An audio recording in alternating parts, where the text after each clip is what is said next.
গান, কিন্তু কেমন শিক্ষা একটুখানি শুনুন, বলবো? আহা সময় গেলে জীবনে, সময় গেলে সাধু হবে না।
খালে বিলে যখন জল থাকে মাছেরা কত আনন্দ, যখন ওই জল শুকিয়ে যায় কি হবে?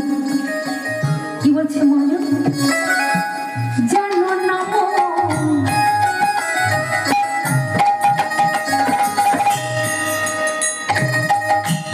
খালে বিলে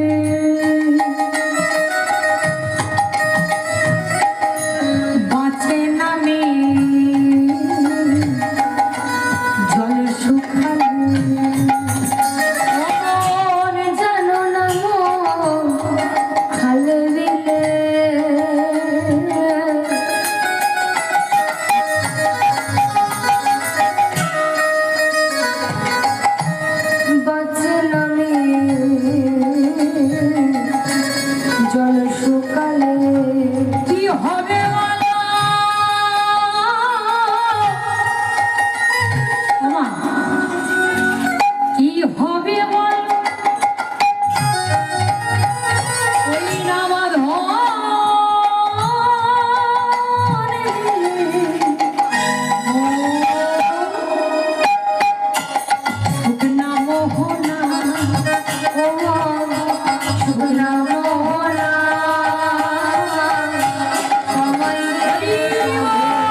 দেহ সূর্যের আয়ু যদি শেষ হয়ে আসে, শেষের দিনে হরি বললে কোনো কাজে দেব না।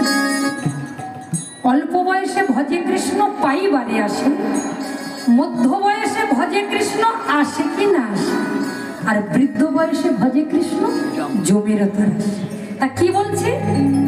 জানো না মনে খালে বিলে বাঁচে না মিলে জল শুকালে। জল যদি শুকিয়ে যায় সেখানে যদি বাঁধন দিই আর থাকবে কিছু? ওমা জল যদি না থাকে বাঁধন দিয়ে কি হবে? অসময়ে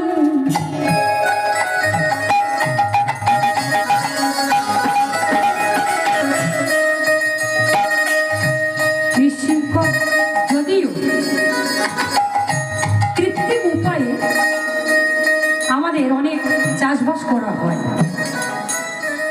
কিন্তু বাবা একটা জিনিস ভাববেন, বুঝবেন, সময়ের ফসল কিন্তু সময়েই ভালো হয়। শীতকালে বাঁধাকপি যত ভালো লাগবে, গরমের সময় তত ভালো লাগবে। সবকিছু সময়ের সঙ্গে সঙ্গে করতে হবে, তাই না? অসময়ে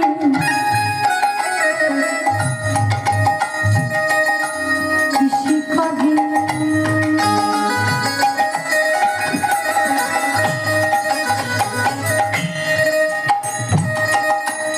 মিছামিছি খেটে মরে। অসময়ে কৃষি করে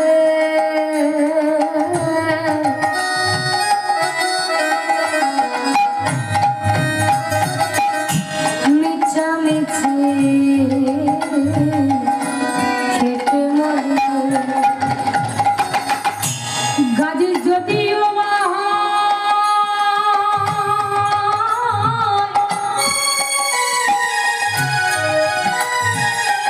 ওই না ভিজে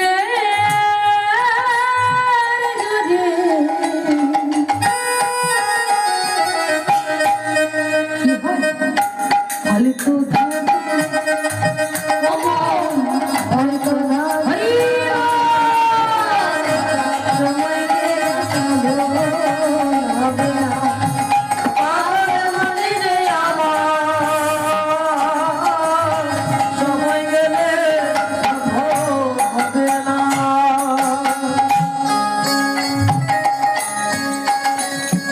সময় চলে গেলে সাধন হবে না। কি বলছিলাম? একনিষ্ঠ ভক্তি, শান্ত রতি, নিষ্ঠাটা দৃঢ় করতে হবে বাবা। আমাদের যদি নিষ্ঠা দৃঢ় থাকে তাহলে ভজন আমাদের টলমল হবে না। তাই বলেছে গুরু করো শত শত মন্ত্র করো সার, যে ঘুচাবে মনের আধার তুমি দায়ী করিবে তার। তোমার যে মনের আধার যে দূর করবে তুমি দায়ী করো তাকে। টলমল হইও না, নিষ্ঠাটাকে ধরে রাখো। যাকে ভজনা করবো একজনকে, লুটিত ভান্ডার মারিত গন্ডার। যদি লুটতে হয় রাধারানীর ভান্ডার লোটো, আর যদি বনের পশু মারতে হয় গন্ডারকে আগে। তাহলে শান্তরতি গেল, তারপরে এলো কি দাস্য। তুমি প্রভু আমি দাস। জগতে দাস্য ভক্ত বেশি গো, তাই না? তুমি প্রভু আমি দাস, এই হলো দাস্যরতি। আর বাৎসল্যরতি, মা যশোমতীর ভাবি কেউ যদি গোপালকে সেবা করে,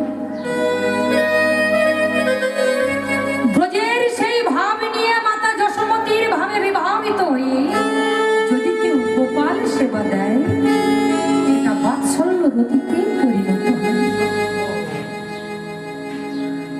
সখ্যরসকে ওমা শাখারা কোনোদিন কৃষ্ণকে কি ভগবান ভেবেছে?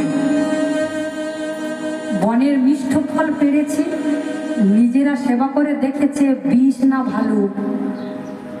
যদি বিষ হয়, কানাই যদি মরে যায়, তাহলে আমরা কানাইকে বাঁচাতে পারি। কিন্তু আমরা যদি মরে যাই, কানাই আমাদের বাঁচাবে,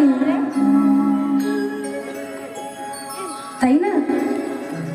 নিজেরা খেয়েছে, ওই এত বড় স্পর্ধা আছে আপনাদের, নিজেরা সেবা করে ভগবানকে দেবে। ওমা ভালোবাসা, কেমন ভালোবাসা বসেছে। নিজেরা খেয়েছে, ওমা এই খেলা খেলতে খেলতে ব্রহ্মার একদিন সন্দেহ হয়েছিল যে এই কানাই যদি ভগবান হবে, বৃন্দাবনে প্রত্যেকটা সখার এঁঠো প্রসাদ এঁঠো ফল খাচ্ছে, আমাকে তো পরীক্ষা করতেই হবে। কানাই যদি ভগবান হবে, এই সখাদের এঁঠো ফল খাচ্ছে কেন?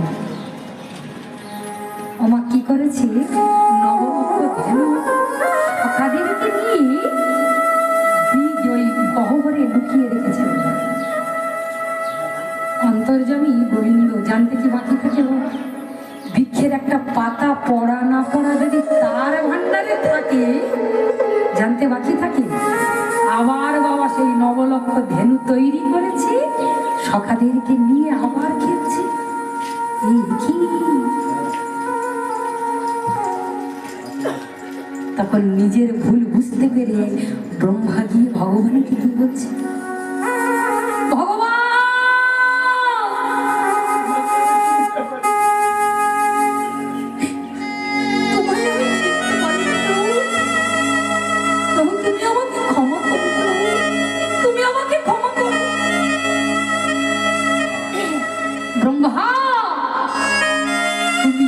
অপরাধ করেছো, ওমা অপরাধ করলে শাস্তি পেতেই হবে। আমি সাধু হই আর চোর হই, যে যেমন কর্ম করব, যে যেমন অপরাধ করব, তার ফল তাকে পেতে।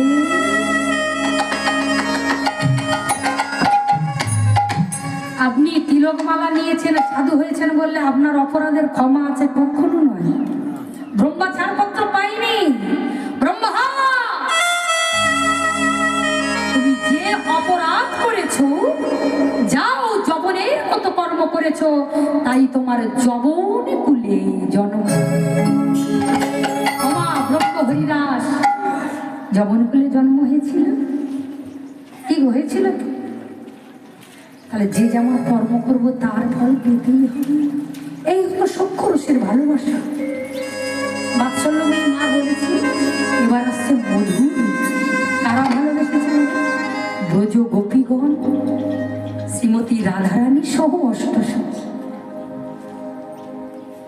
এখন বাবা, মা শিশুকে কোনো স্বার্থ নিয়ে ভালোবাসে কি? মহাজনগণ বিশ্লেষণ করে বলছে মধুর রস শ্রেষ্ঠ রস। আমার তো মনে হয় বাৎসল্যময়ী মা বাবার যে ভালোবাসা, একটা নির্মল ভালোবাসা, তাই না? তাহলে মায়ের ভালোবাসাটাকে বড় না করে এখন এই ব্রজ গোপীদের ভালোবাসাটাকে বড় করলো, মধুর রতিটাকে বড় করলো। আমাদের মনে প্রশ্ন আসবে তো নাকি? আসে দিকে মধুরতিটাকে কেন বড় করলো না? বাৎসল্যময়ী যশোমতীর ভালোবাসা একটা নির্মল ভালোবাসা বটে। ভালোবাসা শ্রেষ্ঠ, কিন্তু শ্রেষ্ঠতম নয়। কেন? ছোট করে যখন মা যশোমতী গোপালকে ক্ষীর, সর, নবনী আদি সেবা করায়, তখন কিন্তু সেটা গোপালের সেবা, তাই না? কিন্তু যখন মা এই মাথার সিঁদুর পরে, তখন কি গোপালের জন্য করছে? তখন কিন্তু গোপালের জন্য করছে না, করছে কার জন্য? নন্দ বাবার জন্য। যদি নয়নে কাজল পরে, সেটাও কিন্তু নন্দ বাবার জন্য করছে। যখন চরণে আলতা পরে, সেটাও কিন্তু নন্দ বাবার জন্য। কিন্তু দেখুন, শ্রীমতী রাধারানী এই নখ থেকে চুল পর্যন্ত যা কিছু সাজুগুজু করুন, সেবা করুন, কেন? সবটাই কিন্তু সেবা, সব কিন্তু গোবিন্দ সেবার নিমিত্ত, তাই না? যা কিছু করেছে, চুলের বিনুনি বলুন, মাথার সিঁদুর বলুন, আর চরণের আলতা বলুন, মহাজনগণ বিশ্লেষণ করে মধুর রতিটাকে শ্রেষ্ঠ রতি করেছে। বাৎসল্যময়ী মাকে বড় করেন রতি ভেদে, তাই না? শাস্ত্র তো তাই দৃষ্টান্ত দিচ্ছে। সেই ব্রজের উন্নত উজ্জ্বল রস গৌর সুন্দর এবার আমাদের কলিযুগ, এই কলি জীবের মাঝে প্রকাশ করলেন, তার মাধ্যমে গুরুর মাধ্যমে, তাই না? তাই নিশি প্রভাত কালে আপন প্রিয় ভক্তগণ গৌরকে বলেছে, ওই যে গৌর যা চেয়ে দেখো অরুণয় উদয় হলো,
পদ্মের বন্ধুত্ব, আর চন্দ্রের সঙ্গে কুমুদ ফুলের।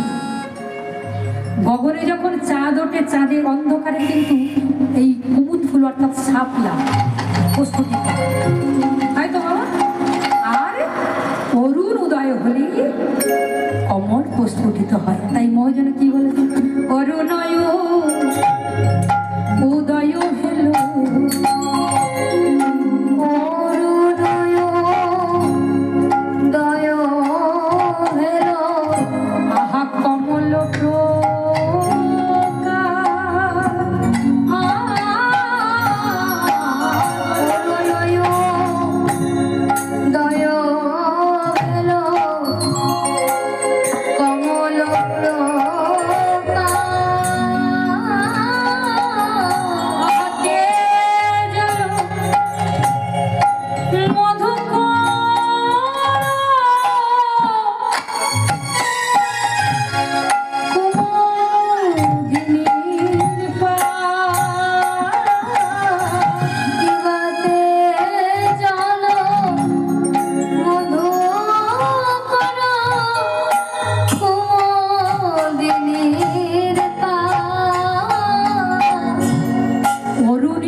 ওদিকে কি দেখলাম? তেজল মধুকর কুমুদিনীর পাশ, ওই ত্যাগে করেছে গো, ত্যাগে করেছে গো, ত্যাগে করেছে গো, ভ্রমর মধু পানে ত্যাগে। যখন সূর্য উদয় হয়নি তখন তো কুমুদের মধু পান করছিল ভ্রমর। যেই না বাবা অরুণ উদয় হয়েছে, ত্যাগে করেছে গো, ত্যাগে করেছে গো, ত্যাগে করেছে গো, ত্যাগে করেছে গো, ভ্রমর মধু পান ত্যাগে করেছে, ভ্রমর মধু পান করে ত্যাগে করেছে গো। চেয়ে দেখো ওহে প্রাণের বাবু, চেয়ে দেখো পূর্ব শৈলে অরুণে উদিত হয়েছে, কমলে প্রস্ফুটিত হয়েছে, মধুকর সারা নিশি মধুপানে রত ছিল, আজ এই মধু থেকে মধুপানে রত থেকে ভ্রমর চলে যাচ্ছে। চেয়ে দেখো ওহে প্রাণের গৌর, তুমি এইবার যাবো পাশে থেকে করজোড়ে কহি কহি করজোড়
সেরে